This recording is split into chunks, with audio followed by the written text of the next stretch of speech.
La paz del Señor sea con cada uno de ustedes. Nos encontramos con un nuevo tema. ¿Por qué la gente deja la Iglesia Católica? Vamos a entender esto importantísimo. Muchas veces nosotros que vivimos nuestra fe o procuramos vivir la fe, aprender, conocer, llenarnos de la gracia del Señor, nos olvidamos de algo importante, el testimonio. Qué importante es el testimonio para nosotros. ¿Qué significa el testimonio? No se trata de irme en el templo, en la parroquia, capilla, lo que sea, en el lugar donde me congrego. Irme quitando una sonrisa, pero apenas llego a la esquina, me doy la vuelta, llego hacia mi casa y ya me estoy peleando con mi vecino. ¿Qué pasa con mi vecino que se pelea conmigo porque le molesta mi auto, porque le molesta el ruido que yo hago, ¿verdad? ¿Qué pasa ahí? Él prefiere no irse en la comunidad donde yo estoy para no verme a mí. ¿Qué testimonio tan si hablamos de Dios? ¿Y cuántos de nosotros escuchamos a los que ya no se van a la iglesia? No me voy más porque el padre es tal cosa, porque el catequista es tal cosa, porque allá ese del grupo, del movimiento, de esto, de aquello, se trata muy mal, se pelean. Yo cuando estaba en el grupo, el coordinador era tal cosa, se peleaban por cargos, se peleaban por quién tenía más reconocimiento, se peleaban por las fotos. Pero ¿qué pasa? Muchos de nosotros vivimos, procuramos, pero fallamos y todos somos pecadores, hay que reconocer eso. Una vez que reconozcamos que somos pecadores,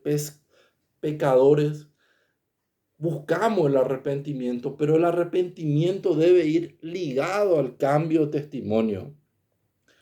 Porque más que yo memorice las citas bíblicas y te recite toda la Biblia y todos los documentos de la iglesia, si mi vecino está pasando por una crisis económica y yo no le ayudo con un poco de pan, con un poco de comida, con un poco de abrigo, ¿de qué me sirve todo esto? No se trata de comprar con comida la evangelización.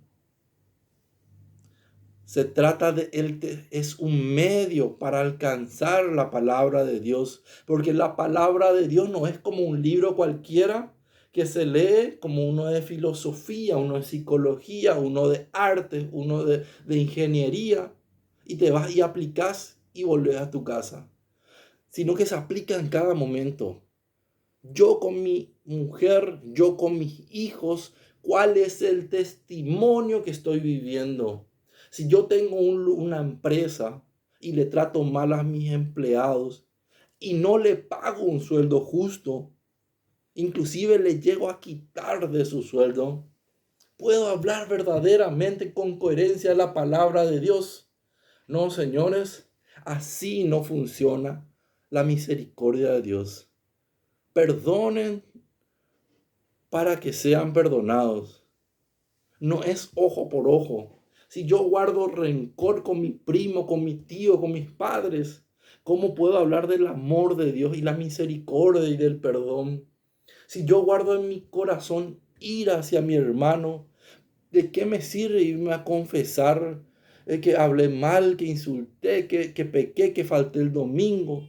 No, no funciona así, hermano. El testimonio es mucho más importante y mucho más evangelizador que citarle Primera de Juan, Evangelio San Mateo, o de repente decirle, mira acá en Corintios, hechos los apóstoles se amaban y compartían fraternalmente. Y mi vecino está pasando necesidades. Y ese niño en la calle que me está pidiendo, yo prefiero no mirarle, porque si le miro voy a sentir culpa, voy a sentir lástima. Prefiero no mirarle, prefiero no darle. Y le doy una moneda, un billetito chico, y que se vaya, que a mí qué me importa. Yo no hago nada.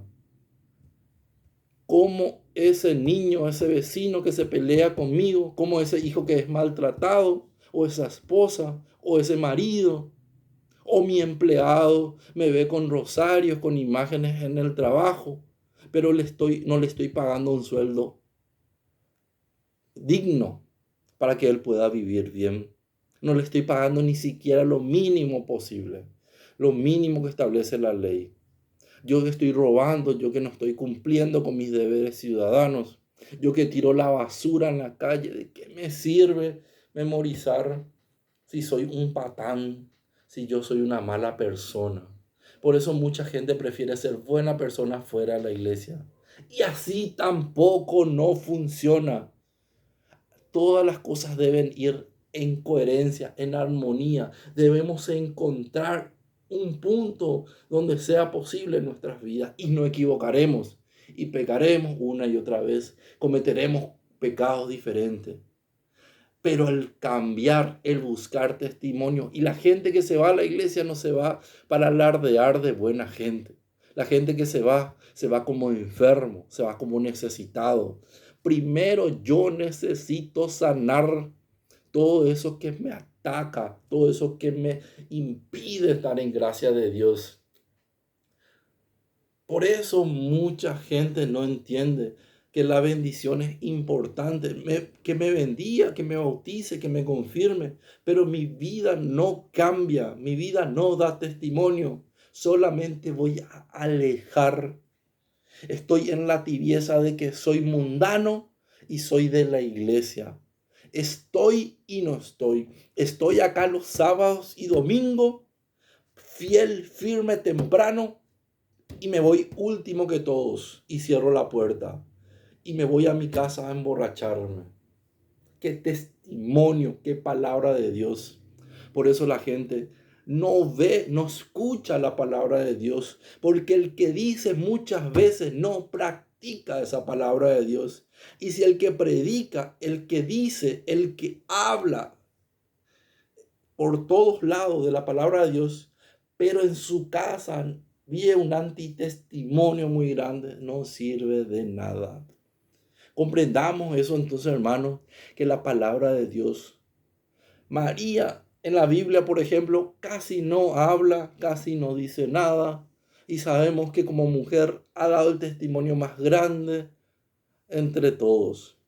Jesucristo ha predicado, pero ha testimoniado, ha vivido en carne propia el hambre, la sed, el dolor, la fatiga, el cansancio, el rechazo. Ha vivido en sí mismo todas las falencias. Y cuando ha tenido hambre, cuando ha tenido sed, cuando estuvo cansado, vino la tentación. Y ser tentado no es malo. Uno va a sentir tentación toda su vida. Pero en el momento preciso que caiga esa tentación, ahí pecamos. ¿Qué pasaría si Jesucristo aceptara ese pan porque tiene hambre?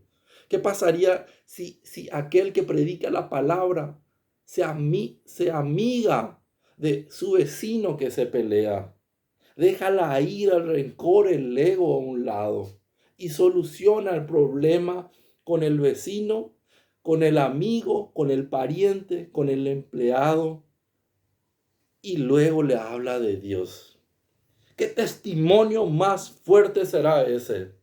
En el momento que Él dé ejemplo de vida, y cuesta mucho y vamos a fallar, pero no es excusa. Pedimos al Señor la fuerza para que podamos cumplir su voluntad y hacemos las cosas. Tomamos riendas de nuestra vida porque el Señor nos dio libertad.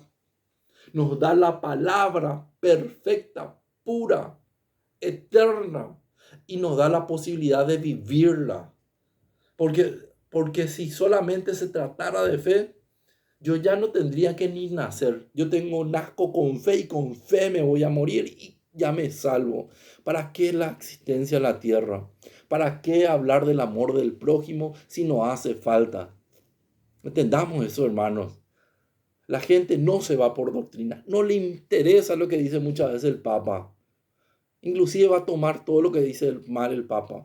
Pero si el que viene a mi casa es mi vecino, que ha sido amigable, ha sido bueno, ha dado testimonio, me ha ayudado cuando yo necesité, Me ha venido a visitar cuando yo estaba enfermo. Yo voy a creer en Cristo porque en su vida refleja que Él cree en Él. No en las palabras que me dicen por más linda, poética, narrativa, como locutor que me llena así de gritar, "Ah, el Señor te curará y te sanará. Pero yo no te daré nada. Pídele al Señor, el Señor te dará. Pues yo, por más que tenga comida de sobra en mi casa y tire la comida, no te voy a dar nada". El que recibe así la palabra y no es ayudado por la persona, escucha eso. No escucha la palabra del Señor, escucha el testimonio de la persona que le habla. Y nos alejamos, nos defendemos, nos ocultamos nuestra fe. Por eso el Señor. Y los escándalos de la iglesia habrá muchísimo. Y todas las iglesias han tenido escándalos y seguirán teniendo. Porque mientras que haya hombres partícipes de esa comunidad, habrá pecadores.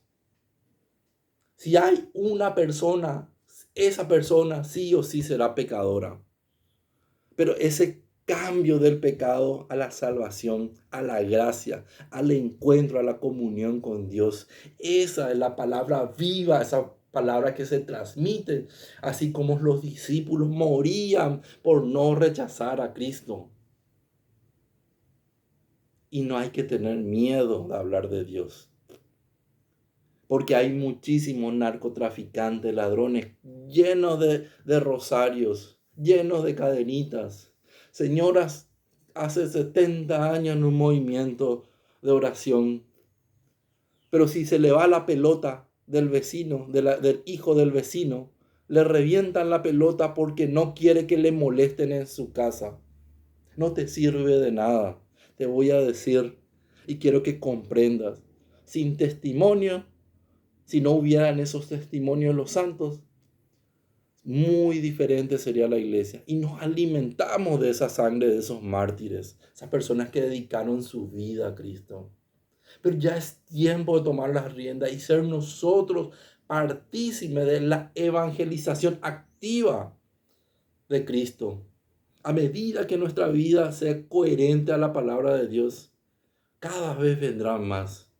Si mi hijo no ve testimonio de iglesia en mi casa, ¿cómo espero que ellos crean en la fe que yo no practico, que yo no vivo?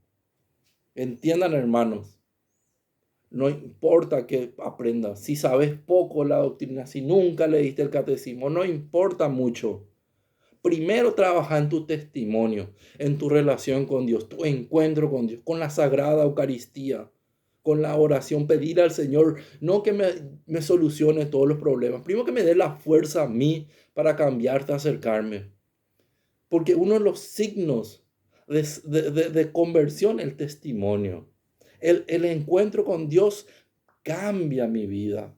Los apóstoles cuando se encontraron con Jesús dejaron todo lo que tenían y vivieron una nueva vida. Y a veces querían volver a lo que eran. Cuando Jesús murió, muchos volvieron a sus vidas de antes. Y Jesús vuelve a reencontrarse con ellos en la resurrección. Y ellos se dan cuenta que ese camino que quisieron volver no era el camino, porque tú tienes palabra de vida, le dicen. En el Evangelio según San Juan, capítulo 6, 65, 66, ustedes también quieren irse, le dice el Señor. Y le responden, no, porque tú tienes palabra de vida eterna. Tú, Señor, reconoce y reconoce y vive su vida encauzada a eso. Escuchemos la palabra de Dios, seamos testimonio de ello. No nos olvidemos que sin el testimonio, sin la obra, sin la caridad, no existe realmente palabra viva. Son palabras muertas, escritas que no tienen sentido. Testimonio, hermano. Obra, caridad, la sonrisa, por más que yo esté triste. Muchas veces la sonrisa de Cristo en mi vida es un reflejo de mi encuentro con Dios. Fruto de la oración, fruto de la comunión. Y el Señor bendiga a cada uno de ustedes, que la gracia de Dios esté con ustedes y Dios lo bendiga a cada uno de sus pasos y guíen para que ninguno se aparte de Él. Es importante estudiar, es importante conocer la palabra de Dios y lo que la Santa Iglesia dice. Pero si no aplicamos, no sirve de nada, hermano, no sirve de nada.